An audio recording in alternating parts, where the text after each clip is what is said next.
Hello students, today again I am continuing with my same chapter which is chapter number 6 banking. In my last lecture I told you that how credit is controlled by central bank. Central bank is the monetary authority who controls the credit in the economy. The central bank is having note issuing authority as well as central bank controls the credit in the market, but always that is controlled with the help of a commercial bank. And today we are on the topic commercial bank. Who are commercial banks? Commercial banks are under central bank, those who take the order from central bank, and central bank make the policies related to credit controlled in the market, and according to that order commercial banks create the credit in the market. If there is the problem of inflation in the economy, commercial bank will contract the credit in the market. If there is deflation in the market, commercial bank helps for the more creation of the credit in the money market. So it is not having any money supplier authority, but yet it supplies the money in the market through its credit creation policies. Now we are on some basic topics related to credit creation, that are primary deposit. What are primary deposits? Primary deposits are deposited by public with bank. These are the part of total deposits in the form of cash with commercial banks. आपके पास जितना पैसा फालतू है, surplus money, you will deposit in bank in the form of demand deposit. Earlier I told you that demand deposits are checkable, those that can be withdrawn at any time, and we can deposit the money in the banks at any time when we are having surplus money, and we can withdraw the money at any time from the banks whenever there is any requirement. Second are secondary deposit. Secondary deposits arises by bank on the account of loans to people. लोगों के पास जब if there is any requirement, then the people will move to the commercial banks for advancing the loans, because commercial banks helps the people in taking their surplus money, depositing their surplus money with it, and whenever there is a requirement to the people, advances the loan to the people. ये दो काम है बेटे commercial bank के main. और secondary deposit जो है वो ऐसे डिपॉजिट्स हैं जो कि प्राइमरी डिपॉजिट्स की हेल्प से ही आगे क्रिएट किए जाते हैं. सो प्राइमरी डिपॉजिट्स देखा जाए तो एक किस्म की आप लोगों की सरप्लस सेविंग है which you deposit in the banks. On the other hand, if we are talking about secondary deposits, it indicates borrowings of the depositors from banks. आप जितना पैसा बैंक में डिपॉजिट करवाते हो, that is the primary deposit, that will be in the form of cash. But on the other hand, if we are talking about secondary deposit, that is in the form of credit entry in the banks, not in the form of cash. Bank creates credit on the basis of primary deposits. More the primary deposits will be in the banks, higher the credit will be created in the market, and lesser the primary deposits in the market, lesser the credit will be created in the economy. Total demand deposit. Total demand deposit is combination of both primary deposits as well as secondary deposits. So total deposits is equal to primary deposits of the commercial banks plus secondary deposits of the commercial banks. Yes, in the last lecture I told you regarding credit multiplier. Credit multiplier, there is the opposite relationship between reserve ratio and credit creation in the market. Reserve ratio is that amount which is reserved in the commercial banks or central bank as per according to the monetary policies of monetary authorities of the central bank. Because if there is more money in the market, then a central bank will make the policy that there should be more reserve ratio in the banks और central bank, ताकि market में पैसा कम जाए, क्योंकि जितना reserve हम ज़्यादा रखेंगे उतना ही मार्केट में क्रेडिट क्रिएट कम होएगा। So credit multiplier is equal to 1/RR। अगर हम बात करें क्रेडिट क्रिएशन की, that also depends upon the reserve ratio. Credit creation is equal to 1/रिजर्व ratio into primary deposit. More the primary deposits, more the credit will be created in the market. But secondly, it depends upon the reserve ratio also. More the reserve ratio, lesser the money will go to the market. Lesser the reserve ratio, more the money will go to the market. Suppose we are having 10% reserve ratio and there is 1000 rupees as primary deposit in the market. So by this way we will be able to create 10,000 rupees in the market, that is 10 times more than the money deposited in the banks as primary deposit. Second is demand deposit, third is demand deposit. Demand deposits are 1/reserve ratio into cash reserve. Same बात वही होगी, जितना reserve ratio ज़्यादा होएगा उतना ही ज़्यादा market में, उतना ही कम मार्केट में क्रेडिट क्रिएट होएगा। In previous lecture I also told you regarding vault cash. What is the vault cash? Vault cash of the commercial banks is its voluntary cash which it kept along with it for the safety of their future. क्योंकि जब भी कभी लोग अचानक से bank से पैसा ज़्यादा लेने के लिए विथड्रॉ करवाने के लिए आ जाएं, तो at that time bank must have its vault cash, क्योंकि हर वक्त तो वो सेंट्रल बैंक के ऊपर डिपेंडेंट नहीं रह सकता। Otherwise during the crisis period commercial banks will go to the central bank, but पहले वो अपनी सेफ्टी के लिए they always keep some vault cash along with them and more vault cash.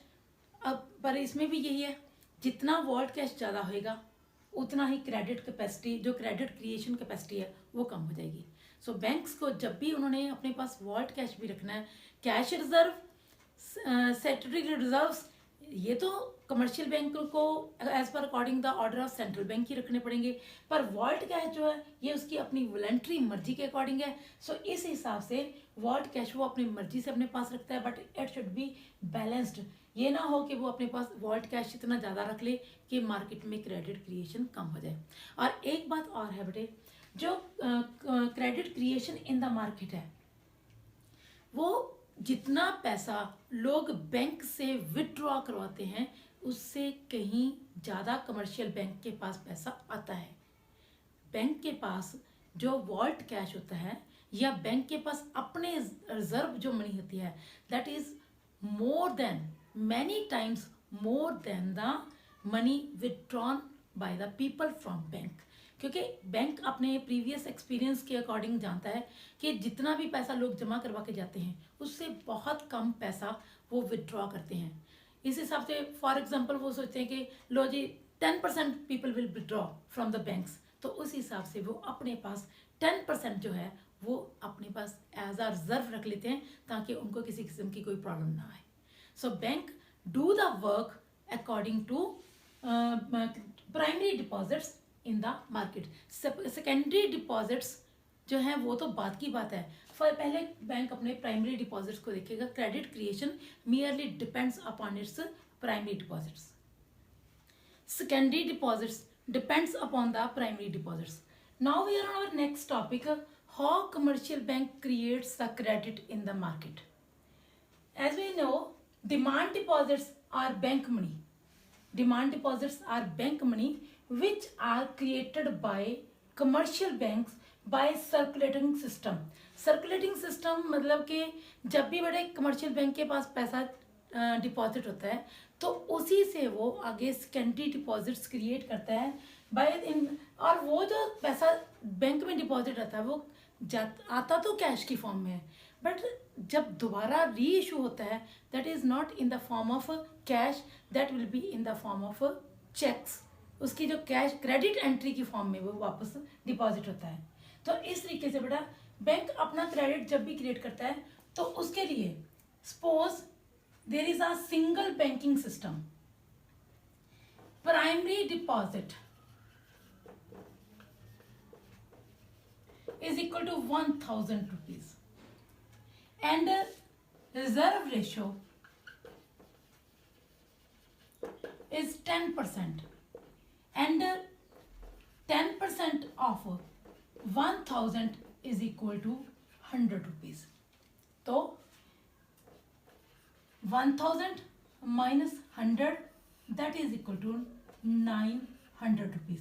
And now the bank will create next मतलब कि आगे जो credit है वो आगे 900 रुपीज़ का किसी को लोन दे दिया सपोज, और जिसको उसने लोन दिया है मान लो उसने किसी का पैसा वापस करना था, तो उसने क्या किया, उसने वो पैसा कैश की फॉर्म में नहीं बल्कि चेक की फॉर्म में उस बंदे को दे दिया। और अब वो पर्सन क्या करेगा बेटे, वो पर्सन चेक लेके जब बैंक में जाएगा तो बैंक उसको डायरेक्ट पैसे नहीं देगा, उसका एक नया अकाउंट खोलेगा। तो 900 रुपीज़ का अगेन एंट्री जो है वो बैंक में हो जाएगी, एंड फिर उसमें से बैंक 10% रख के that is 90 rupees, again 90 rupees minus करके 10 rupees will go to any other person. Same process will go on. Again, this money will come to the bank again. 10%, that is 81 rupees, 729 rupees, and so on. This process will go on. और जो bank है बेटे, commercial bank अपने आप से कोई पैसा बनाता नहीं है। जो कमर्शियल बैंक है वो आपके ही पैसे को आगे की आगे सर्कुलेट कर करके इस तरीके से अपने पास 10 टाइम्स ज़्यादा डिपॉजिट कर लेगा। ये मैंने आपको पहले बताया था 1/10% into 1000 that is equal to 10,000। इस तरीके से commercial bank can create 10,000 rupees credit in the market, right. Next अब हमारे पास है how commercial bank controls the credit in the market. Commercial bank monetary authorities हैं और commercial central bank is monetary authority and always it make monetary policy to control the credit in the market. Monetary policy is that policy which is related to one credit availability, and by this way we can make groups cash deposited, reserve ratio, and loans. Initially it was 10,000 rupees, 10% reserve, and by this way 900 rupees loan जो है गए हैं B person के पास। B person जो है वो market में bank में 900 रुपीज़ का चेक लेके पहुंचेगा, तो उसका 10% रख के again 810 rupees, and C group 810 rupees, 10% again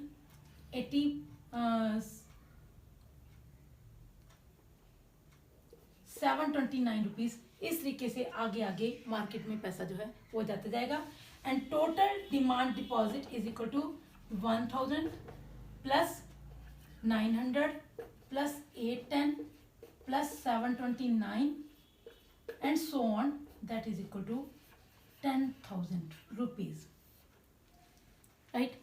so by this is the method commercial bank can create the credit in the market. Credit, how central bank can control the credit in the market. Central bank is having two types of the measures to control the credit in the market, because the main credit control is made by central bank through monetary policy. Monetary policy is related to how central bank can control the availability of money in the market, availability of credit in the market, and how central bank can control the rate of interest in the market so that the problems of inflation or deflation can be solved. And if we are talking about the credit control methods, very first is quantitative methods. Quantitative methods, first method is bank rate. Bank rate is that method. Bank rate is that rate of interest at which commercial bank take loan from central bank, or rate of interest at which central bank lend the loans to commercial bank for their immediate needs. ठीक है, and it is unsecured. और bank rate जब मतलब कि जब देखो market में if central bank wants to create more credit, then bank rate जो है वो काफ़ी अच्छे तरीके से एक्ट करता है, क्योंकि बैंक सेंट्रल बैंक रेट को अप कर देगा। If bank rate is high, then commercial bank will take more rate of interest from the general public, क्योंकि जब आप लोगों को पीछे से कोई चीज़ कॉस्टली मिलेगी तो ऑब्वियसली आप दूसरों को भी उसकी चीज़ को कॉस्टली ही सप्लाई करोगे। सपोज कर लो मुझे जब पैसा पीछे से कॉस्टली मिला है, at higher rate of interest मिला है, then I will provide the loans to the people at higher rate of interest also. By this way we can solve the problem of rate of inflation in the economy, क्योंकि जब rate of interest ज़्यादा है तो उस time पे लोग पैसा loan लेने की जगह बैंक में पैसा डिपॉजिट करवाना ज़्यादा पसंद करते हैं, क्योंकि at high rate of interest उन लोगों को भी प्रॉफिट का लालच होता है। Second is open market operation. Open market operation is the relationship between sale and purchase of securities.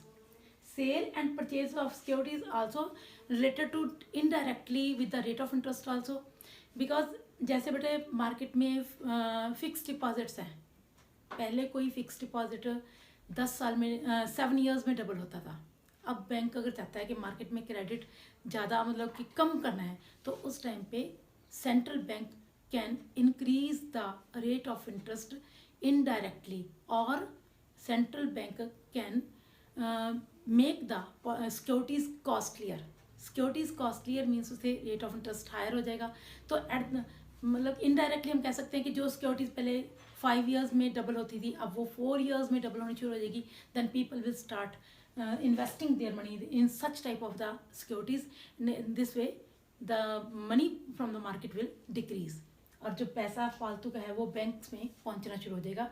And same in the time of deflation central bank can make the securities cheaper. Cheaper securities means से जो पहले securities 5 years में double होती थी, now these securities will double in 6 years और more than 6 years. सो लोग जो हैं वो सिक्योरिटीज में पैसा लगाने की जगह उस पैसे को अपने पास रखना शुरू कर देंगे, and this way the deflation problem will be solve from the market. Third is repo rate. Repo rate and reverse repo rate. Repo rate is the rate of interest at which government can sell their securities, or government can take the loans from the central bank for the short term, for the short period। और इसमें भी same है, bank rate की तरह ही है। If the rate of interest is more than if repo rate is more, then rate of interest will be more. If repo rate is low, then the rate of interest will be low. It also depends upon the market situations.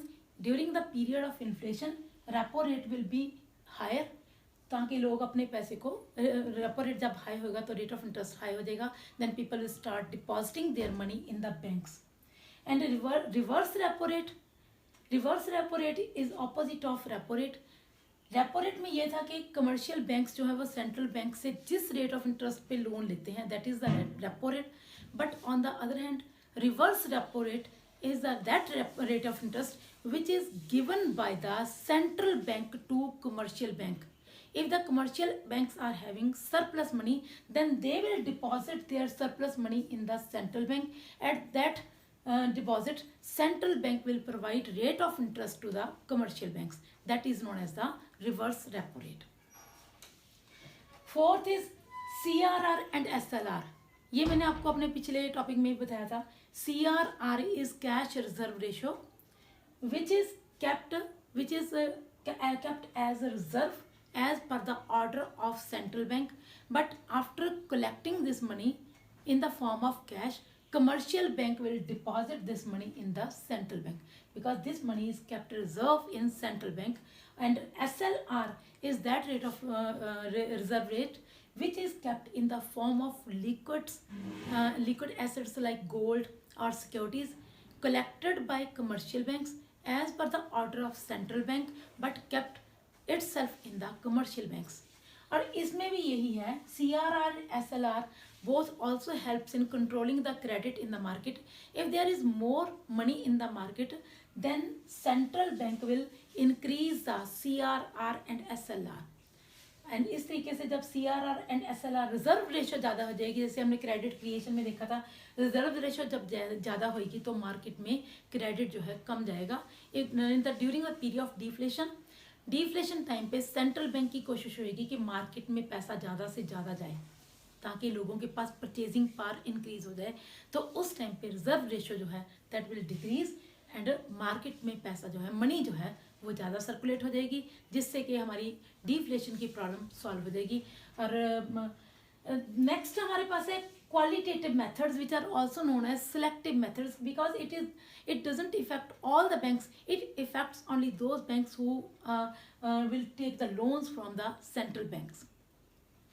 इसमें qualitative में क्या होता है, very first is marginal requirement.